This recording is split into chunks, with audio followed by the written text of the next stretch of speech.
Bienvenido a Casa sobre la Roca, Iglesia Cristiana Integral. Queremos que conozcas a Jesús y que ese encuentro transforme tu vida por completo.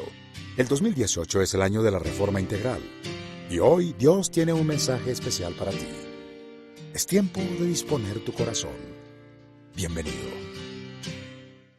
Acompáñenme a 1 Corintios capítulo 15 versos 53 al 58. Continuamos en nuestra serie Dos Condiciones. Hoy vamos a ver el sermón titulado Revestidos 2.0.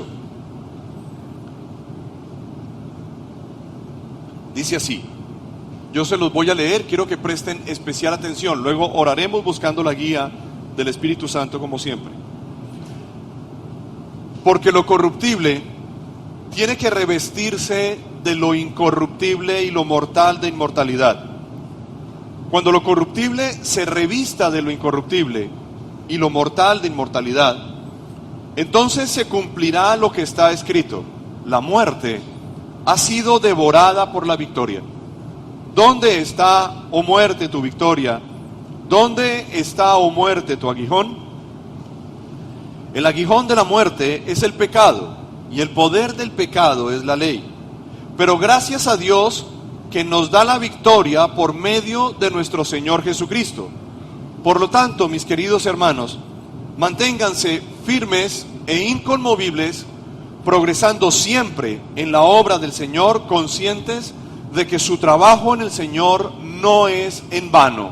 Denle un fuerte aplauso al Señor por esta palabra. Señor, te damos las gracias. Realmente nuestro corazón tiene que inclinarse en gratitud hacia ti, Señor, reverenciándote por la obra que haces, por revestirnos, por darnos, Señor, aquello que no podemos conquistar ni alcanzar, ni siquiera soñar, y lo has traído hasta nosotros, para levantarnos, afirmarnos, fortalecernos, renovarnos, Señor, y dirigir nuestras vidas.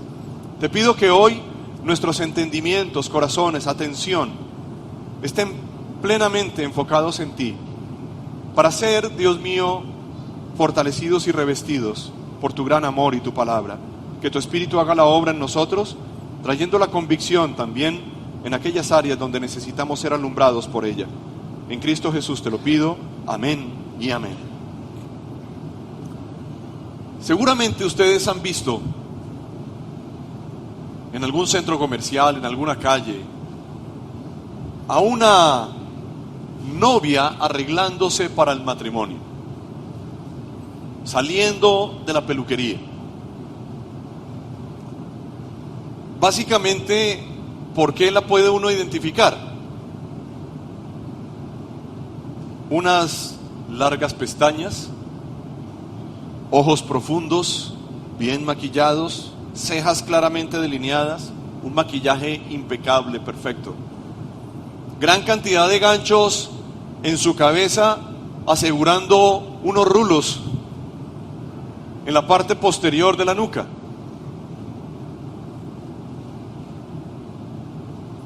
Unos rulos que seguramente serán un pomposo peinado en pocas horas. Y todo lo agarra como si tuviera unas pinzas de cangrejo. No tiene manos, sino que todo lo agarra así. Las llaves del carro, el celular. Y sale con toda esa pompa y uno sabe de qué se trata. Pero va vestida quizá de una manera casual, unos jeans, o una camiseta, o un vestido ligero, qué sé yo. Y sandalias, para que no se le dañe ni la manicure ni el pedicure. Todo va a estar coronado por una cosa. Después de que uno ha reconocido y ha visto y sabe de qué se trata la ocasión, solamente falta el vestido. Yo he oficiado no sé cuántos matrimonios, muchos. Y siempre que llego a la casa, la pregunta es la misma. Mi esposa me dice, ¿cómo estaba vestida la novia? Y me pone en aprietos, porque siempre tengo que detallar Y las mujeres no dicen, bueno, la novia tenía un vestido blanco, no es suficiente. Hay que detallar la pedrería, el zurcido, la tela, el crepé, la no sé qué, el sisemás, el tule, bueno, una cantidad de cosas. Entonces tiene uno que volverse una suerte de experto en temas de costuras, telas y acabados de ropa. Ahora, pienso en el pasaje que leíamos y pienso justamente en esa figura. La Biblia nos asegura a nosotros que somos la novia de Cristo. La iglesia es la novia de Cristo. Digan, la iglesia es la novia de Cristo. Y aunque cualquiera puede identificar a una novia y sabe que va y que todavía le falta el vestido, lo que sí ve y lo que sí entiende es hacia dónde se dirige y sabe que es un evento importante. Nosotros nos encaminamos a un evento importante. Y digamos que el momento en el que nos encontramos es un momento transitorio. La Escritura nos afirma en Hebreos 11:13, hablando acerca de los héroes de la fe, que ellos murieron, vivieron por la fe y murieron sin haber recibido las cosas prometidas, sino que más bien las reconocieron a lo lejos y confesaron que eran extranjeros y peregrinos en la tierra. Estaban preparándose, pero todavía no era la noche de la fiesta. Todavía no era el día del matrimonio, pero aguardan por eso. Y están aguardando en algún lugar, en lo que se conoce como el sueño de los justos. Están aguardando por nosotros. Y todos tenemos una misma esperanza, porque estamos en un lugar de paso. La tierra, la vida, es un lugar de paso, es temporal. Y entonces ahí es donde nosotros ansiamos la bendición mejor. Las novias normalmente no llegan a los matrimonios tranquilas, sino que llegan ansiosas. El novio por su parte pues se baña, se afeita, se pone un frac y se acabó. El novio también se pone ansioso y está esperando. La novia llega tarde. Novia que se respete llega tarde. El asunto es que cuando llega el día, la ocasión, ya no importa nada, ya no hay tiempo para nada, es el día. Nosotros tendremos nuestro día con el Señor. Pero mientras tanto tenemos que ir arreglando las cosas. Y de manera que quizá nos falten algunos detalles todavía, pero vamos acercándonos al gran día. Todo está listo y solamente falta el vestido definitivo. Mientras tanto tenemos que ir revestidos, que es lo que venimos predicando. Que Dios no solamente hace nuevas las cosas cuando alguien le entrega su vida, sino que Dios además nos dice que nosotros tenemos que ser revestidos. ¿Para qué? Para ser protegidos del ambiente en el cual vivimos. Ahí es donde el pasaje nos afirma de lo que ocurrirá en un futuro, que lo mortal tiene que ser revestido de inmortalidad y lo corruptible vestido de lo incorruptible. Ahora, tenemos que comprender que hay una garantía para ese día. Hay una garantía que está dada por dos asuntos centrales. Un asunto nos corresponde a nosotros, es nuestra fe. Nos dice Hebreos 11:1, ahora bien, la fe es la garantía de lo que se espera, la certeza de lo que no se ve. La fe es nuestra garantía. ¿Qué es la fe? La confianza que tenemos en que Dios va a hacer algo. La confianza que tenemos en que Dios está al frente. La confianza que tenemos en que Dios va a obrar. Eso es la fe. Esa es nuestra garantía. En el mundo jurídico de los negocios hay una figura que se llama las arras.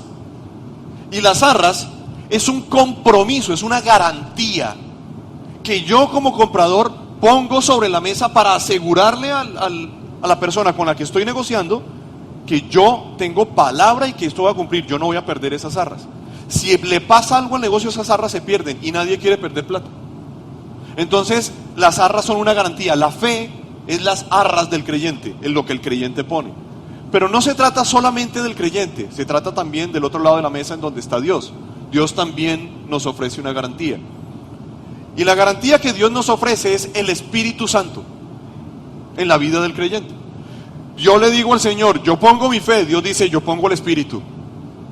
Y entonces lo pone en nosotros como una garantía. Fíjense lo que nos dice Efesios 1, 13 al 14. Presten especial atención a esto.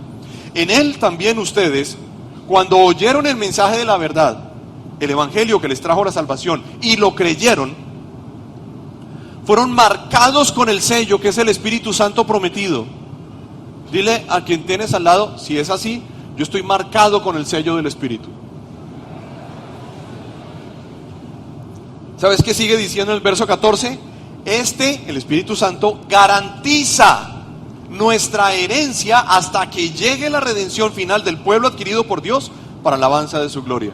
Cuando lleguemos ante su presencia, lo que nos van a decir, bueno, muestra el sello. Ah, mire, aquí está el sello, aquí lo tengo en el corazón. Ah, siga. Ahí no importa si pasamos con 3 pelados, con 65, o con 95, o con diploma, no importa. Lo importante es que si estamos allá es que ya pasamos. ¿Por qué? Porque nos pusieron un sello. Y entonces ahí es donde el negocio se va a finiquitar. Mientras tanto, estamos esperando el cumplimiento total del negocio. Venimos trabajando en nuestra serie, en nuestra condición personal para poder asumir las condiciones circunstanciales, para poder asumir la vida.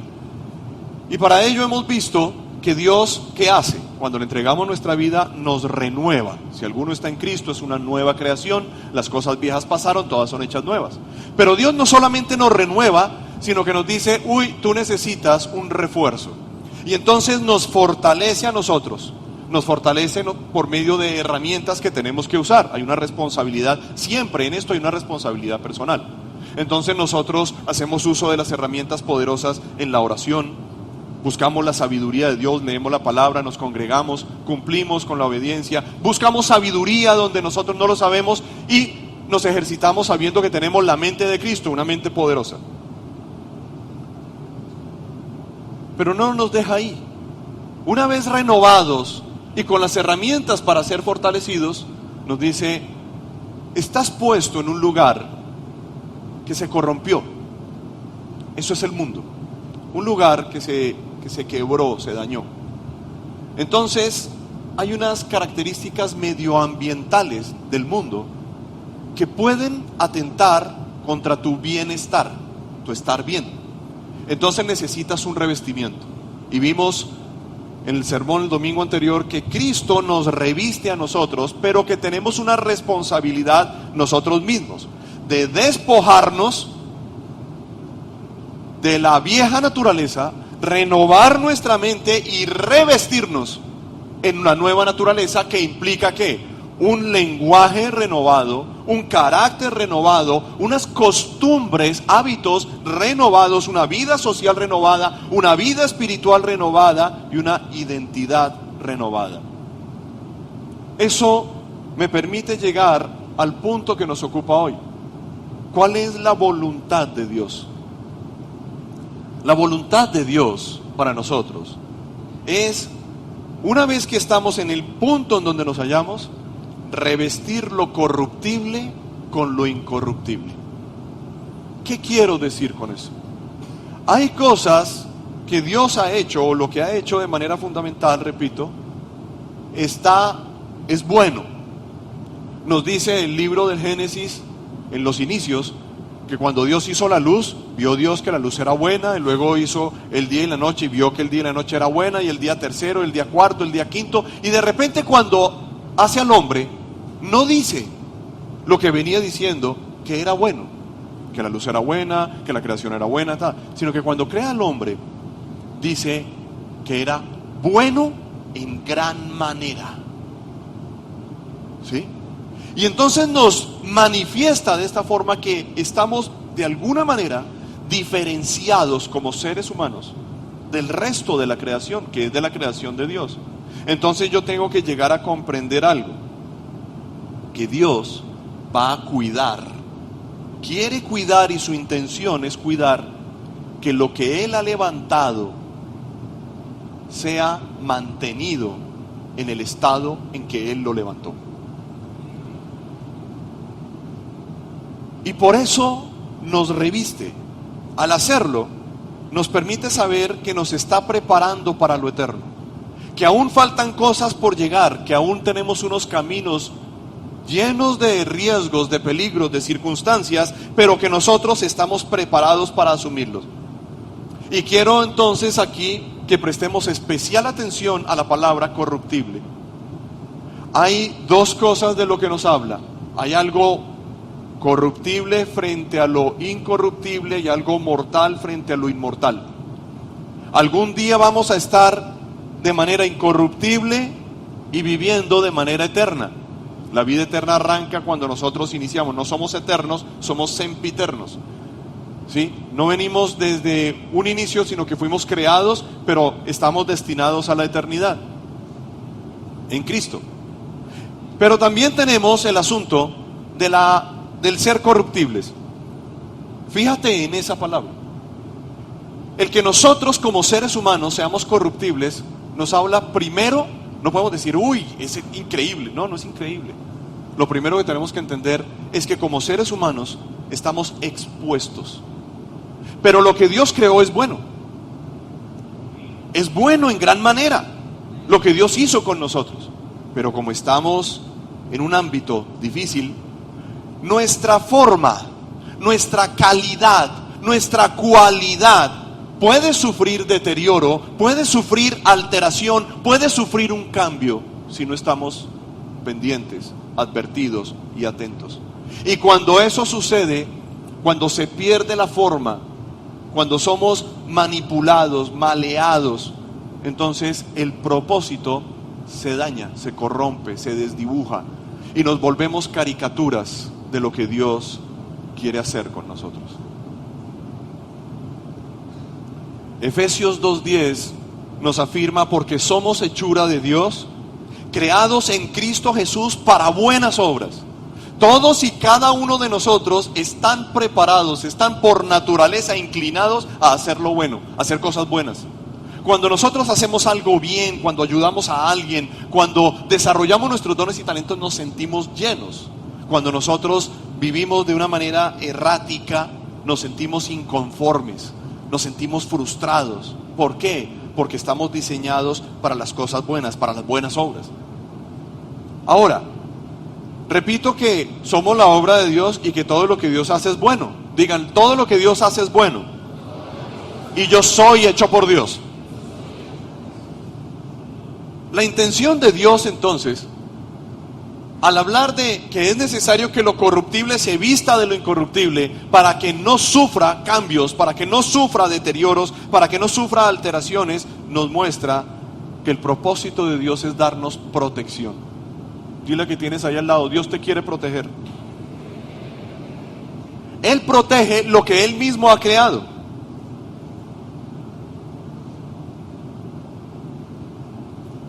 A mí me gusta mucho la buena comida, la buena cocina. Ya somos dos. Pero no solamente me gusta la buena cocina en los buenos productos, sino en las buenas prácticas y en los buenos equipos de trabajo. Conocedores de eso, mi esposa me regaló algo que puede ser extraño para muchos, pero para mí es un tesoro. Un molino de granos secos. Pero es un molino especial porque se incrusta en una máquina que es ¿cómo se llama? Un procesador, un ayudante de cocina. Y entonces, cuando me lo regalaron, yo inmediatamente saqué las instrucciones y las leí. Un artículo pesado, metálico, se le siente la calidad, pero decía algo particular. Decía que yo tenía que lavarlo antes del primer uso, porque si no lo lavaba antes del primer uso, yo podía dañar para siempre el molino, y que no me daban garantía si yo no hacía uso correcto del molino. Entonces me puse a fijar qué era, por qué pedía eso, y es que el molino, para evitar que se vaya ¿cómo se llama?, a caerle óxido, tiene una capa aceitosa, oleosa, que es imperceptible, uno lo toca y no la siente, pero dice que tiene que ser lavado con agua tibia, desbaratado, lavado con agua tibia y con un jabón suave para quitarle esa primera capa, dejarlo secar y luego usarlo. Si llego a hacerlo de manera distinta, el molino se va a echar a perder. La Biblia dice que el Espíritu Santo es como un aceite en nuestras vidas. Y nosotros tenemos que comprender que la función de ese tipo de cosas, como en el molino, es la protección para el uso adecuado. ¿Sí? Dios quiere que nosotros vivamos nuestra vida sin alterar nuestra naturaleza, sin corromper nuestra esencia, sin cambiar nuestra forma ni nuestra calidad, porque no hay nada mejor en cada uno de nosotros que lo que Dios ha hecho de nosotros. Y tenemos que ir creciendo en eso. Tenemos que identificarlo y ser cuidadosos. Anoche hablábamos con los jóvenes acerca de nuestra propia identidad y nuestra autoestima. Y justamente veíamos que cuando hablamos de la manera como nos vemos, nuestra autoestima tiene que ver con el respeto que tenemos hacia nosotros mismos. Tenemos que respetarnos. Muchas de las decisiones de las personas están mal enfocadas simplemente porque no se respetan a sí mismos, porque no comprenden lo que significa la estima personal, el amor propio. Y por eso el Señor nos dice: amarás al Señor tu Dios con todo tu corazón, con toda tu mente, con todas tus fuerzas, y a tu prójimo como a ti mismo. El amor propio es muy importante. Tenemos que estimarnos, tenemos que respetarnos. Y ahí es donde nosotros podemos ver que algunas de las decisiones que tomamos se están brincando ese principio del respeto que nos debemos a nosotros mismos. Siempre he sostenido, por ejemplo, que el asunto de la infidelidad conyugal no es un asunto de la pareja, sino de la persona. ¿Sí? No solamente es una falta de respeto hacia los terceros, sino a sí mismo. Y es lo que la Escritura nos revela y nos dice. Pero estamos en este mundo y tenemos que salir a enfrentar esto. ¿Cómo lo hacemos? Nosotros tenemos que atender las instrucciones del manual del fabricante. Eso es la Biblia, el manual del fabricante.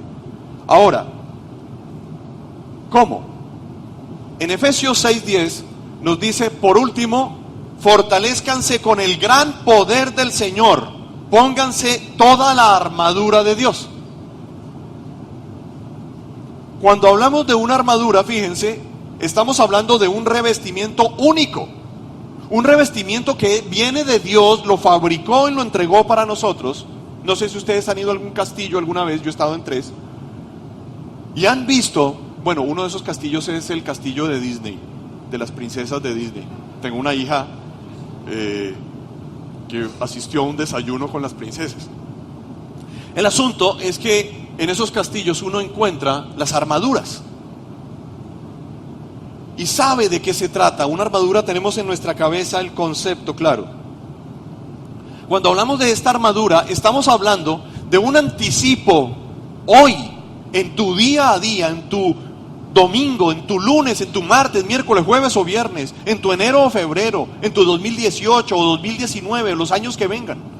Está hablando para aquí, para el hoy, para el ahora. Y está hablando de una armadura que es incorruptible en un ser que puede ser corruptible, que Dios ha tratado, que ha levantado, que ha renovado, que ha fortalecido, pero que si se expone y sale solo al ambiente, puede ser alterado, puede ser deteriorado, y necesitas una cobertura especial. Y entonces veíamos que el Señor nos dice que nos despojemos y nos revistamos, que Cristo nos reviste a nosotros, pero también nos dice: ponte la armadura. La armadura es algo que tiene un objetivo específico y fundamental. Así como nosotros nos vestimos para salir a nuestra vida cotidiana, espiritualmente debemos hacer lo mismo con la armadura que Dios nos provee, con lo incorruptible de la armadura. Y entonces aquí veo 3 cosas, les menciono la primera: el propósito de la armadura. Estamos en Efesios capítulo 6, verso 11 nos dice: para que puedan hacer frente a las artimañas del diablo. Esto es sorprendente. Entendamos lo que significa. Quiero resaltar 2 cosas brevemente. Lo primero es hacer frente. En el Padre Nuestro nos habla de esto. En Mateo 6:13, que es el modelo ideal de oración, nos dice: y no nos dejes caer en tentación, sino líbranos del maligno. Pero hay creyentes que se quedan solamente en el ejercicio de la oración Y nosotros sabemos que tenemos que orar para actuar, no actuar para orar. Aunque si toca actuar para orar y orar para actuar, lo importante es que oremos. Pero no podemos quedarnos solamente en el ejercicio místico y contemplativo de la oración, sino que tenemos, además de orar y decirle: Señor, guárdanos, pero me voy a poner la armadura. Por ahí dicen, y lo digo con todo respeto por el uniforme que las reviste a ustedes hoy, nos están acompañando, que es mejor la seguridad que la policía. ¿Sí? Entonces tenemos que mirar y asegurarnos nosotros, no delegar responsabilidades. Nosotros sabemos que la policía nos cuida, pero nosotros tenemos alarmas o las llaves de seguridad, etcétera. Cuando estamos hablando de este concepto, tenemos que verlo también desde esa forma. No solamente le decimos: Señor, guárdanos y líbranos del maligno, sino que, Señor, además me voy a poner la armadura que tú me dejaste. Tú me la dejaste a mí, para que lo corruptible que pueda venir a afectarme a mí hoy sea revestido con lo incorruptible, y con eso podamos atravesar el día de la prueba. ¿Qué quiero resaltar? Ambos pasajes nos dan la misma dirección. No se trata de no vivir con problemas. No se trata de evadir o eludir los problemas. Se trata de hacerle frente a los problemas. A veces hay personas que sufren mucho porque no toman decisiones, simplemente porque no quieren enfrentar problemas. Miren, la vida trae problemas, hay que enfrentarlos. No podemos escondernos, no podemos echarnos para atrás. Lo que tenemos que hacer es afrontar los problemas. Dile a que tienes izquierda y derecha: enfrenta el problema. Ahora, ¿cómo enfrentar correctamente el problema? Yo necesito saber cuál es el problema. Y entonces el pasaje nos dice las artimañas del diablo. Entonces, no solamente hacerle frente, sino hacerle frente a las artimañas del diablo. La palabra artimaña es una palabra compuesta que significa arte y maña. Es un artista para la maña, un mañoso. Entonces, artimaña significa trampa, pero es una trampa que no es una trampa cualquiera, es una trampa que ha sido artísticamente elaborada y que tiene clarísimo el tema. ¿Para qué? Para engañar y agarrar la presa. Eso es lo que está buscando el enemigo con sus artimañas: agarrarnos a nosotros. En el libro del Génesis, capítulo 4, nos cuenta la historia del primer asesinato que se dio en la historia de la humanidad. Caín mató a su hermano Abel por un tema de celos. Él le ofrece a Dios algo, él también, pero lo que Caín ofreció fue una cosa cualquiera. Su hermano buscó lo mejor para Dios. Y entonces, en un arrebato de celos, los lleva al campo y lo asesinan. Y comienza la cascada característica del pecado: negarlo, esconderse, temer, enojarse. Pero además ocurre algo: Dios siempre va a pedirnos cuentas. Dile que tienes ahí cerca: Dios te va a pedir cuentas. Génesis 4, 6 al 7 nos dice: entonces el Señor le dijo, estaba buscando a Caín, y le dice: ¿por qué estás tan enojado? ¿Por qué andas cabizbajo? Quiero que te des cuenta de cómo la reacción interior afecta mi reacción exterior.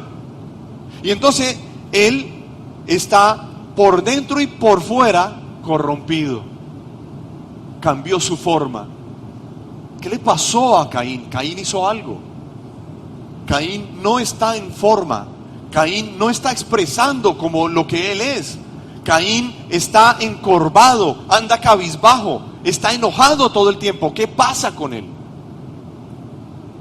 Y Dios le dice: si hicieras lo bueno, podrías andar con la frente en alto, pero si haces lo malo, el pecado te acecha como una fiera lista para atraparte. No obstante, tú puedes dominarlo. Dios siempre nos da la salida.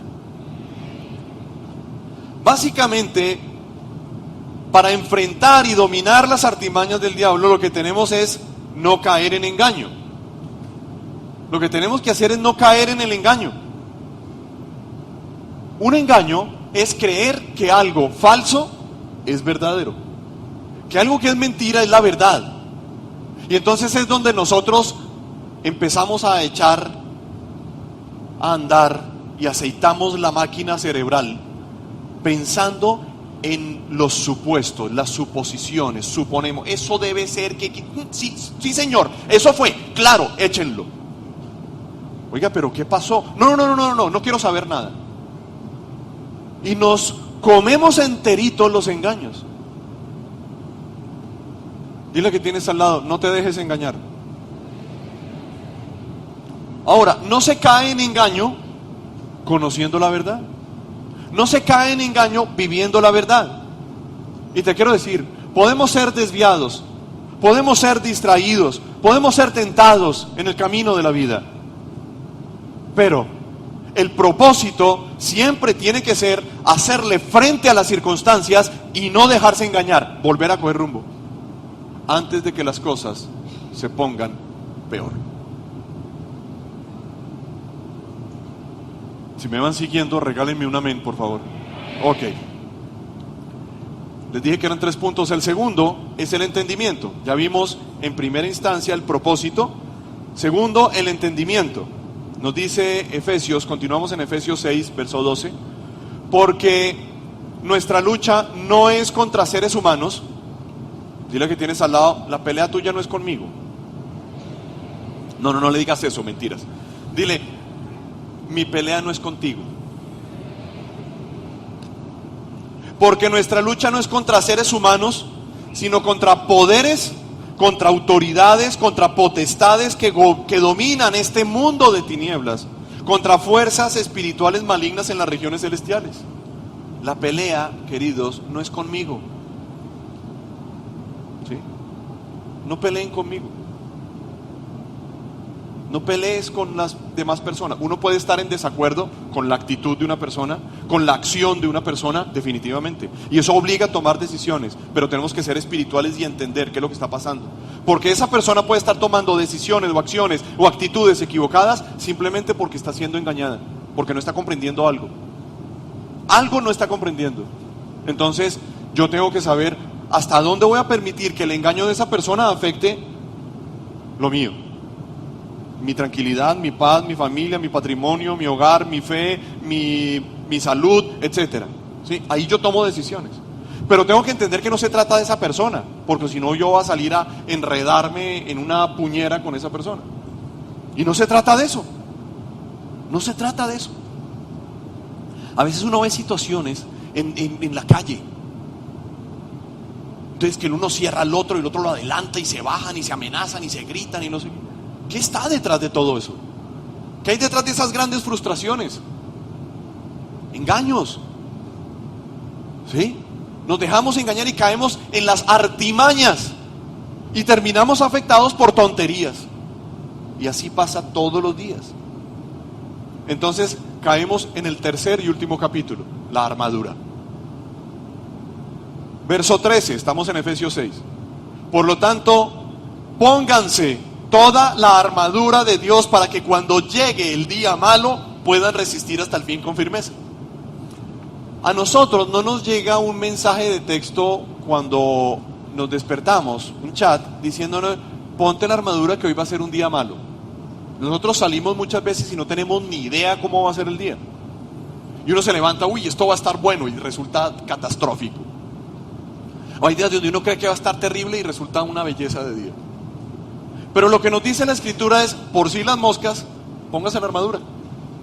Entonces uno se levanta y busca a Dios.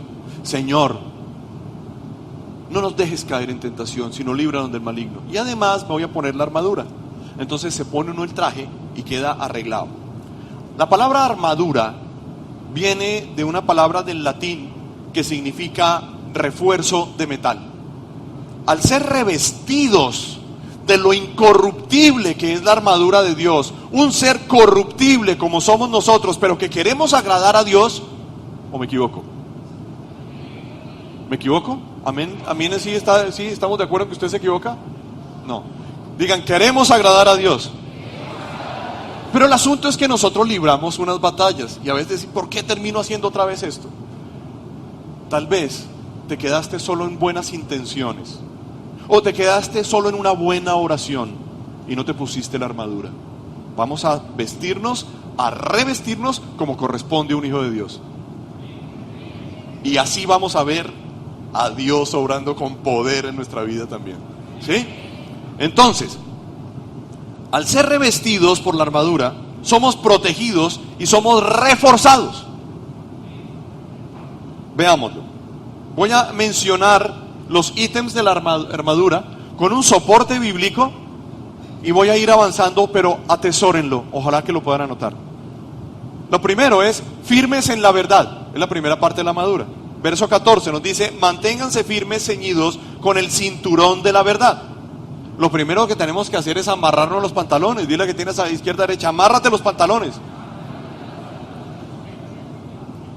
Hoy en día hay una moda de no usar cinturón y que los pantalones tengan una cintura un poco más ancha, de manera que caigan a la altura de la media nalga.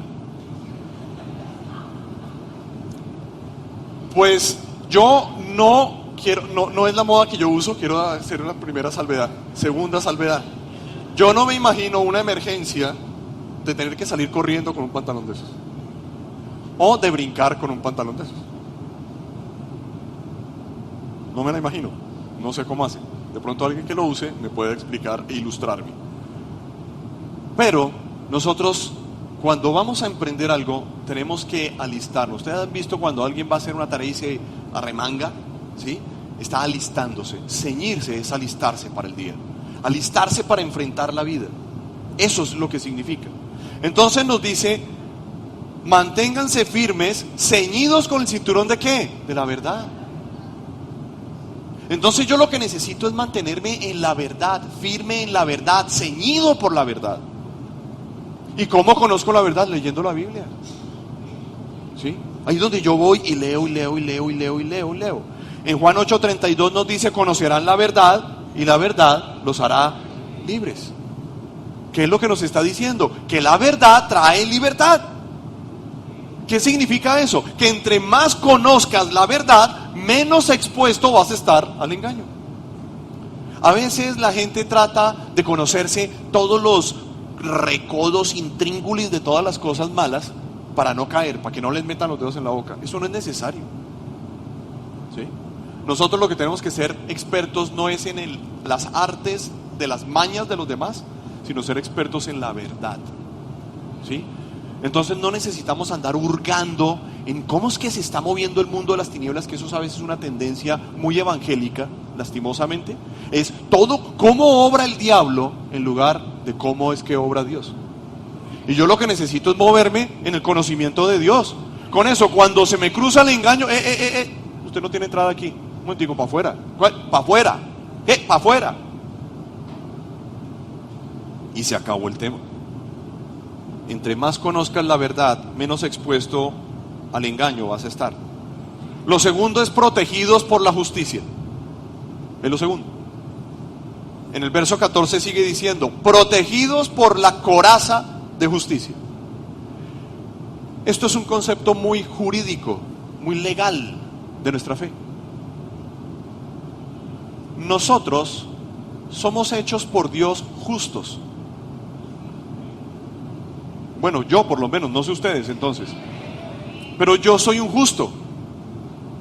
No es porque yo sea una persona justa o inclinada hacia la justicia.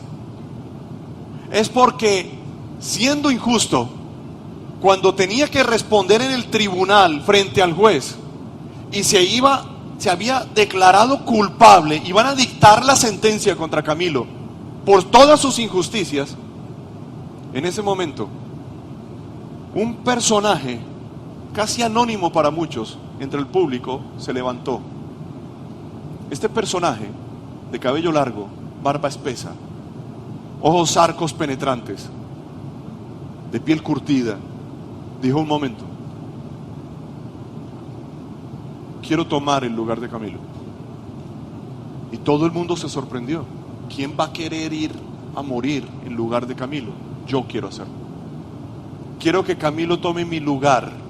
Y entonces es el concepto de nuestra fe en donde Cristo se hace maldición para redimirnos de la maldición del pecado. El justo se hace maldición para que el maldito se haga un justo. Y Dios nos imprimió la justicia suya en nosotros y nos levantó, y hemos sido liberados de la culpa y del castigo y de la muerte. Así nos renovó. ¿No vale la pena ser revestidos para guardar esa integridad?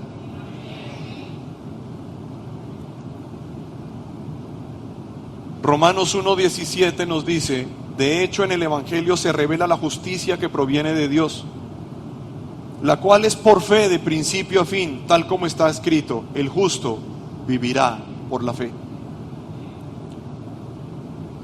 El tercer elemento de la armadura es estar dispuestos a llevar paz. Somos pacificadores, entendámoslo. Digan: yo soy un pacificador.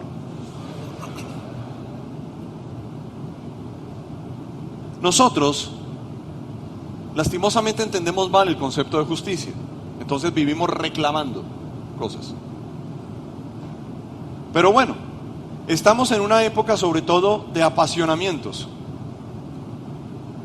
Tuvimos una época de apasionamientos políticos, ¿sí?, fuertísimos. Ya pasó, ya nadie habla de política. Y ahora caímos en el apasionamiento mundialista, futbolero, ¿sí? Y entonces yo no me imagino donde el árbitro que pitó ese partido viniera a pasar unas vacaciones en Cartagena. Ese tipo no sale de acá. Porque en Colombia el riesgo es quererse quedar. Y caemos en esas pasiones y nos dejamos llevar por esas pasiones, y entonces dejamos que crezcan a un punto donde nos hinchan y nos estallan y evitan que seamos pacificadores, agentes de paz. Porque nos dice la Escritura que debemos calzarnos con la disposición de proclamar el Evangelio de la paz. Cuando habla de una disposición es que yo no me voy a dejar distraer, yo vengo dispuesto a esto. ¿Y qué es lo que tengo que hacer? Es proclamar el Evangelio. ¿Saben qué es el Evangelio? ¿Qué significa literalmente? Buenas noticias. Las buenas noticias nos traen paz. Siempre una buena noticia nos llena de alegría, nos llena de paz, nos da tranquilidad. Las buenas noticias nos tranquilizan, nos dan paz. Cuando Cristo llega a la vida de una persona y la toma y entra, y la persona le dice: entra en mi corazón, y entra en su corazón, el mundo de esa persona sigue exactamente igual, pero no su corazón. Su corazón, en medio de lo turbio que pueda ser su día, lo oscura que pueda ser su noche, lo difícil que sea su circunstancia, es un corazón que tiene paz. Y es una paz que nosotros no sabemos de dónde proviene. Es una paz que Jesús nos dice: yo les doy a ustedes mi paz. No es la paz del mundo. ¿Saben por qué? ¿Qué significa eso? Que como no es la paz del mundo, no es la paz que viene por el logro, no es la paz que viene fruto del amasar, del tener, de la tranquilidad. Y como no es una paz que da el mundo no la puede quitar, porque es una paz que da Dios. Solamente se la roba el pecado, la empaña el pecado. Y entonces, cuando nosotros entendemos esa disposición de nuestras vidas, comprendemos lo que significa Filipenses 4:7. Y la paz de Dios, que sobrepasa todo entendimiento, no la vamos a entender. No sabemos por qué tenemos paz en momentos donde no deberíamos, donde tendríamos que estar muy alterados, donde tendríamos que estar desesperados, donde tendríamos que estar ansiosos o temerosos o acelerados. Pero Dios puso esa paz ahí. Guardará esa paz que sobrepasa todo entendimiento, dice, cuidará sus corazones y sus pensamientos en Cristo Jesús. Como pienso, siento, como siento, actúo. Si tú no tienes puesto el calzado de la disposición de proclamar el evangelio de la paz, entiende que vas a vivir una vida turbada. Cristo hizo un acto conocido como el lavatorio de los pies. Llega y le llama a sus discípulos y les dice, bueno, traigan una palangana y muestren la toalla, yo les voy a lavar los pies a ustedes. Pedro, inmediatamente, no, un momentico, ¿cómo así? Hijo de Dios, dándome los pies a mí. Entonces Jesús le dijo, ¿no quieres que te lave los pies? No, ¿cómo te ocurre hacer una vaina de esas? Increíble. Entonces esperó que todo el mundo se le uniera y dijera, sí, estamos de acuerdo contigo, Pedro. Ay, Jesús dijo, ay, bueno, está bien, entonces no le lavo los pies. No. Dios tiene un propósito. Y les estaba enseñando una lección grande. Entonces le dice, Pedro, listo. Entonces, como no te puedo lavar los pies, no tienes parte conmigo. No, no, Señor, entonces también las axilas, la cabeza, las orejas, todo.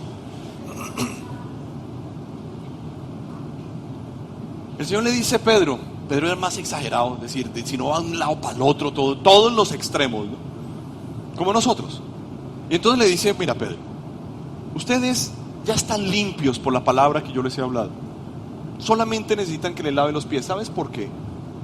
Porque los pies es la única área de tu cuerpo que está en contacto con el mundo permanentemente. ¿Sí? Siempre estás ahí. Entonces los pies hay que limpiarlos, porque los pies se nos llenan de tierra, de polvo. Dejémoslo ahí. En el contacto que vivimos, sí, esas comerciales de mediodía de las uñas de eso, bueno, ese contacto que tenemos es en lo que se refiere al arrepentimiento diario del pecado diario.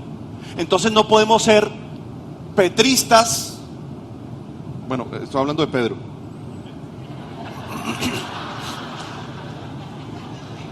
Petrinos. Perdón, no podemos ser como Pedro en el sentido de creer, Señor, soy un ser inmundo, un trapo de inmundicia. ¿Cuál trapo de inmundicia y cuál ser inmundo? Si nosotros valemos la sangre de Cristo, somos seres preciosos, amados, dignos. Pero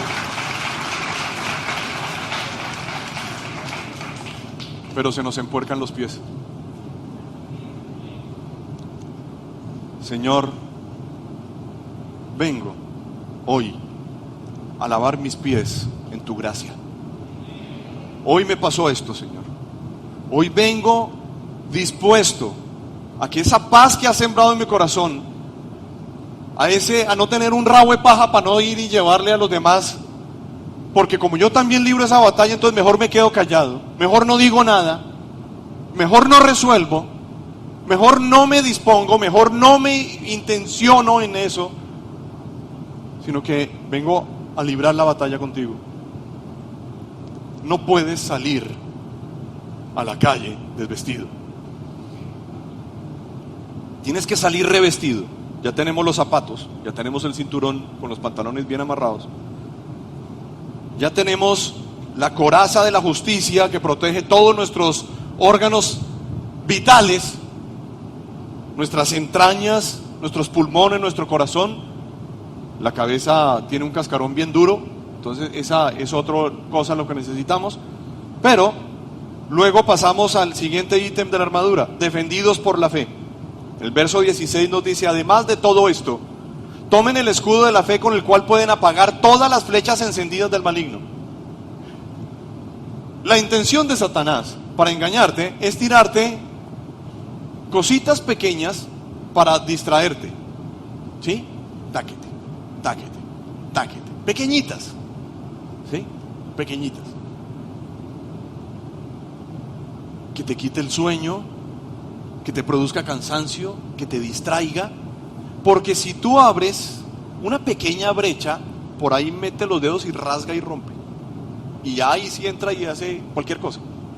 Pero lo primero son esos pequeños dardos, esas pequeñas flechas encendidas que son irritantes y que nos trastornan y que comienzan a fijar con ese continuo goteo. Si nosotros nos creemos, terminamos creyendo que es verdad. No merecemos, no creemos, no deberíamos, no. Dios no me va a perdonar, Dios no me va a restaurar, estoy salado, unas cosas de negativismo.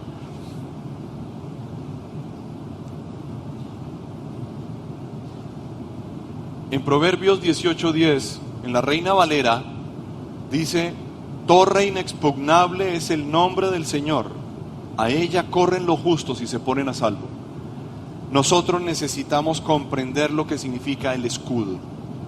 Hay escudos que son escudos virtuales. Los muros que se ponen en las redes virtuales, la capa de ozono es un escudo que protege la tierra de los rayos UV, nos protege a nosotros, los cultivos, etcétera, el agua. Nosotros vemos gran cantidad de escudos. Nosotros tenemos unas defensas de nuestro cuerpo que se originan en diferentes partes de nuestro cuerpo, que nos permiten estar protegidos para soportar una gripa o qué sé yo. Cuando hay algo que no está bien en el organismo, ¿qué ocurre? Que las defensas están bajas. El escudo de nuestro cuerpo tiene que ser reforzado. Espiritualmente es igual. Necesitamos tener el escudo puesto. Luego pasamos a ser guardados por la salvación. El verso 17 nos dice: tomen el casco de la salvación. Aquí ya viene la protección de la cabeza, lo que pensamos. Como pienso, siento, como siento, actúo. En 1 Corintios 6, 9 al 10 nos dice: ¿no saben que los malvados no heredarán el reino de Dios? No se dejen engañar. Ni los fornicarios, ni los idólatras, ni los adúlteros, ni los sodomitas, ni los pervertidos sexuales. Esto está todo encerrado en la manera como se cambia la forma de una persona cuando abusa de su sexualidad. Ni los ladrones, ni los avaros, ni los borrachos, ni los calumniadores, ni los estafadores heredarán el reino de Dios. Y eso eran algunos de ustedes. Eran, está hablando en pasado. Ya no lo son. ¿Por qué dice? Pero ya han sido lavados, ya han sido santificados, ya han sido justificados en el nombre del Señor Jesucristo y por el Espíritu de nuestro Dios. Ya. Digan: ya he sido lavado, santificado y justificado por el Señor Jesucristo y por su Espíritu. ¿No sabes que tienes un sello puesto? ¿No sabes que tu confianza en Dios te asegura? Luego sigue: guiados por la palabra. El verso 17 seguimos, dice: y la espada del Espíritu, que es la palabra de Dios. La espada que utiliza aquí es un machete corto. Pablo está usando la figura seguramente en esa época encadenado, y con tantas veces que estuvo custodiado por soldados romanos en su camino hacia Roma. Lo que ocurría era que él está describiendo en este pasaje a un soldado romano, las vestiduras de un soldado romano. Y ellos usaban unos machetes cortos con un escudo que permitía la movilidad. ¿Para qué? Para defenderse. No era un escudo para atacar. Estas personas eran protectores de la institucionalidad de Roma, y entonces lo que hacían es que ellos vivían era defendiendo cualquier cosa. Su misma presencia pues era imponente por lo que significaban, a quién representaban, a emperador, etcétera. Y era una fuerza militar impresionante. El mundo temía a esta fuerza. Lo que quiero que sepas es que ellos no tenían una espada para atacar a nadie, porque no vivían allí en tiempos de guerra, sino de defensa. En la Biblia nos dice que en el Apocalipsis, que el jinete del caballo blanco, el que se llama fiel y verdadero, que lleva escrito en su muslo y en su manto: Rey de reyes y Señor de señores, hablando de Jesucristo, dice que de su boca sale como una espada aguda, y que con ella hará el juicio de las naciones. Porque esa espada larga, a diferencia de la espada que nos está hablando aquí en Efesios, es una espada de ataque. Dios no nos llamó a nosotros a que vivamos atacando a las personas por medio de nuestra fe, sino a que presentemos defensa del Evangelio. A que presentemos defensa de nuestra integridad, a que presentemos defensa de lo que Dios ha hecho, de lo que hemos ganado, del territorio que nos han entregado. Debemos defender nuestra integridad, debemos respetarnos defendiéndonos. La espada del Espíritu, que es la palabra de Dios. En Hebreos 4:12 nos dice, ciertamente la palabra de Dios es viva y poderosa. Digan, la palabra es viva y poderosa. Y más cortante que cualquier espada de 2 filos, penetra hasta lo más profundo del alma y del espíritu, hasta la médula de los huesos, y juzga los pensamientos y las intenciones del corazón. Es una espada que cuando mata, da vida. Es impresionante. Por último, somos sostenidos por la oración. Verso 18 nos dice, oren en el Espíritu en todo momento con peticiones y ruegos. Manténganse alerta y perseveren en oración por todos los santos. Oren en el Espíritu, ¿cuándo? ¿En qué? No les oí. Todo momento. En todo momento. Esto no es que nos la pasemos nosotros, no es que no puedo trabajar porque es que estoy orando, sino que permanentemente estemos en actitud y disposición de oración. Manténgase alerta y persevere en oración por todos los santos. Filipenses 4:6 nos dice, no se inquieten por nada, más bien en toda ocasión, con oración y ruego, presenten sus peticiones a Dios y denle gracias. En toda ocasión, en toda circunstancia, en toda condición. Señor, presento esto, Señor, mira aquello, Señor, tal cosa, Señor, no se te olvide, Señor, no dejo de recordar, Señor, tal cosa, Señor, esto, Señor, Señor, Señor, Señor, todo el tiempo. No tenemos que hacer oraciones de 2 horas al almuerzo para decirle, Señor, permítenos en este negocio, en este examen, en esta circunstancia, que seamos prosperados, que seamos bendecidos. ¿Por qué Dios nos da esto? ¿Por qué Dios considera que necesitamos no solamente ser renovados, sino ser fortalecidos, revestidos, transformados? ¿Por qué lo hace? ¿Para qué lo hace? ¿Para qué nos da la armadura? La armadura es para los tiempos de la defensa o de la batalla. Entonces es para que pelees la buena batalla de la fe. En 1 Timoteo 6, y con esto cierro, en el verso 11 nos dice, tú en cambio, hombre de Dios, huye de todo eso y esmérate en seguir la justicia, la piedad, la fe, el amor, la constancia y la humildad. Pelea la buena batalla de la fe.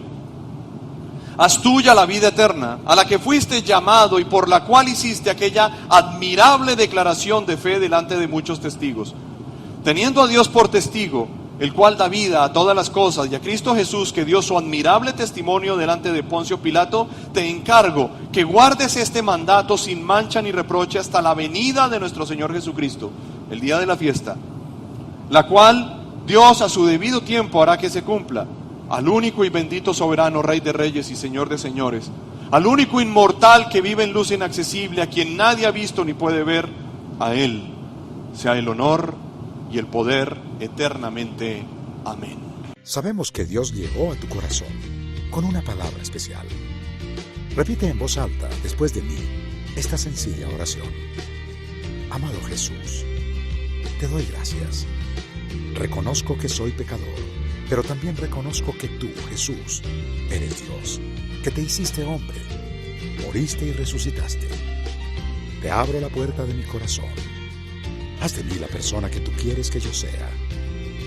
Te recibo ahora mismo como mi Señor y mi Salvador. En Cristo Jesús. Amén.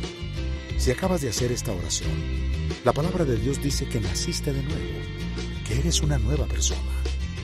Te invitamos a dar el siguiente paso en tu proceso. Somos una iglesia de amor, y queremos acompañarte y ayudarte en esta nueva vida. Ingresa a www.casarroca.org. Conéctate, crece, sirve. Seguimos en contacto.